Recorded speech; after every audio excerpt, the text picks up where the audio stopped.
For the past 2 years, Jocko Fuel has been the only supplement I've consumed. It's helped me stay in shape now that my competitive career is finished. If you've been waiting to try Jocko, the wait is over. Jocko has now teamed with Walmart, bringing clean fuel to the entire nation. Jocko Fuel is loaded with all the good stuff and none of the bad. And I'm talking no added sugars, no artificial sweeteners, and absolutely no gray area or banned substances. Just pure, clean fuel to power your performances. Jocko Fuel is now available in Walmart nationwide. Products available at your local Walmart are Jocko Malt, ready to drink, Jocko Malt Powder, and Jocko Pre-Workout. How convenient. Guys, the time is now. Consider trying some of my favorites like Jocko Go and Jocko Hydrate. You can even do it online. Use code CHAEL30 at JockoFuel.com or just stop by your local Walmart and get your hands on some Jocko ASAP. Don't wait, might not last. Fuel up with Jocko Fuel and crush your goals. Now there's no excuse for not having clean fuel. Guys, I want you to go get Jocko Fuel today at Walmart. Sean O'Malley had to fight 2 guys at once. And he's got to physically fight 1 guy, but he's got to mentally fight 2 guys. He mentally, particularly with the performer and entertainer that Sean is, he knows after I get done with this guy, I got to cut a promo for the audience, for the bosses to be happy on this guy. I had a very simple thing happen to me. I went to Madison Square Garden, and I got a fight.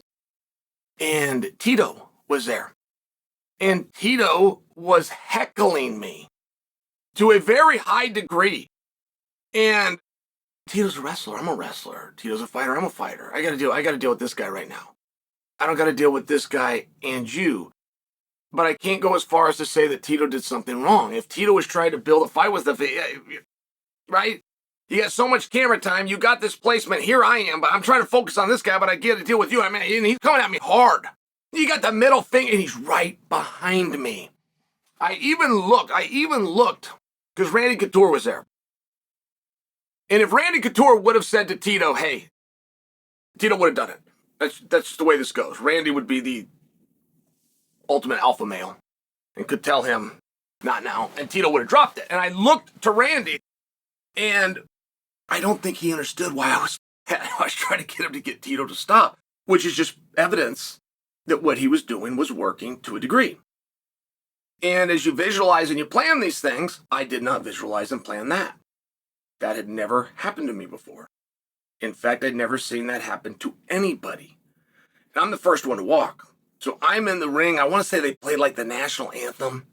And then it was against Vandalay. So I walked him second. I want to say they played his national anthem. So I'm in the ring 10 minutes.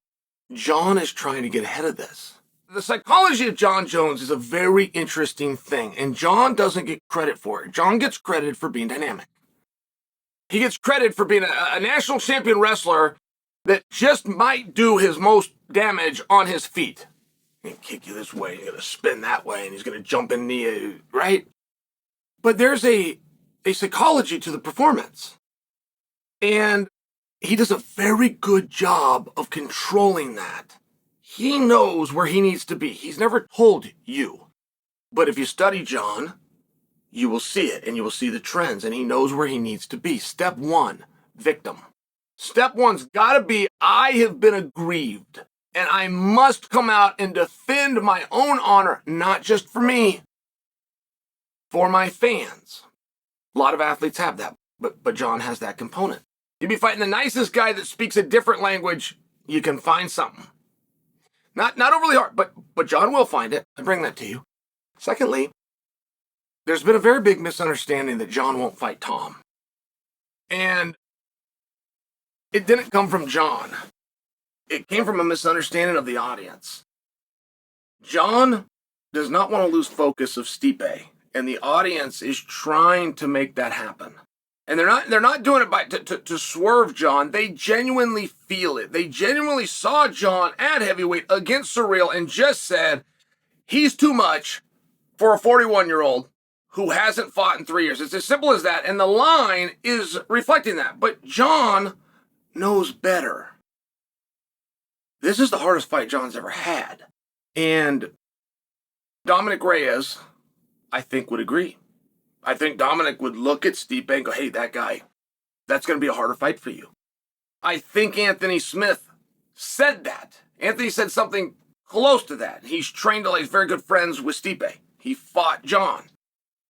And I believe that Anthony has said, hey, very hard opponent. He's getting ready to fight Dominic, just by example. And Jon really is aware of that. And one other piece of the story that I think is one of the biggest parts, and nobody's discussing it, is the weight of Stipe. The entire Jon Jones experiment of him taking 3 years off and going up to heavyweight was to spot the other guy a perceived advantage. Jon had done so well at light heavyweight. And some people didn't want to credit, they talked about it like the length of his arm.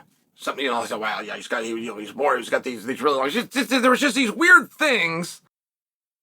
And Jon went up to heavyweight to spot somebody some pounds. And Surreal is not a very big heavyweight. Now, in fairness, neither is Stipe. However, Stipe is going to come in 17 pounds. My source is his wife.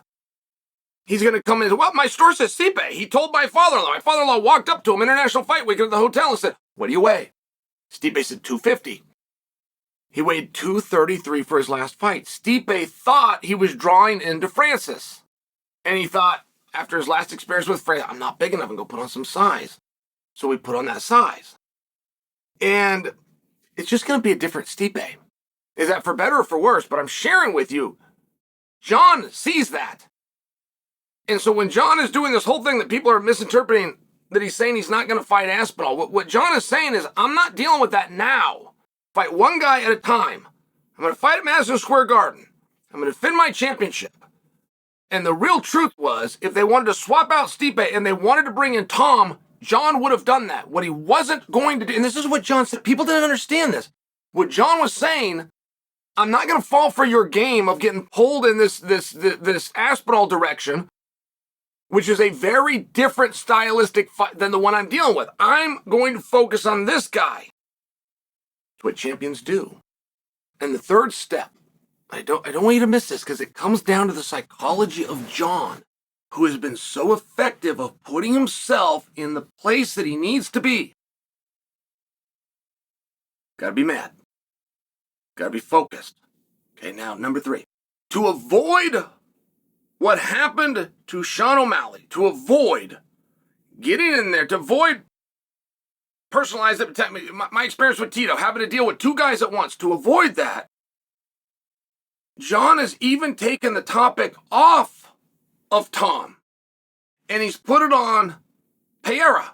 And it's not because he's trying to build a fight with Alex. That's not actually what he's doing. He's trying to build an interest in Alex while suppressing Tom in the audience's mind, so that when Jon steps in there, he is not in the spot that Sean is. And Sean knew, if I beat you, I deal with you. He had it twice, and it was a hard thing for both times. Jon is taking that off his plate. It won't matter if Tom is sitting there, because he has not agreed to fight Tom. In fact, he's done quite the opposite. In fact, he's not even building an interest with the audience in Tom. He's now building it in Alex, who may or may not also be in the front row. None of these things are done for promotion. None of these things are done to sell pay-per-view. They're done to keep the champion focused. And it's an interesting thing. It's a very interesting thing. Getting to know Jon is hard to do. He doesn't do a lot of interviews. Those are the 3 things. Those are the 3 spots that he needs. Those are the 3 spots that he's worked very hard with the media, not to swerve you, not to bring Dana stress. He's doing it selfishly. He knows where he needs to be. He knows where he needs to be. He's running out of time. But I will tell you, he has succeeded at all 3 of those things. Any idea that Jon is pulled in these different directions and he's not going to be focused on Stipe, I'm telling you right now, that's false.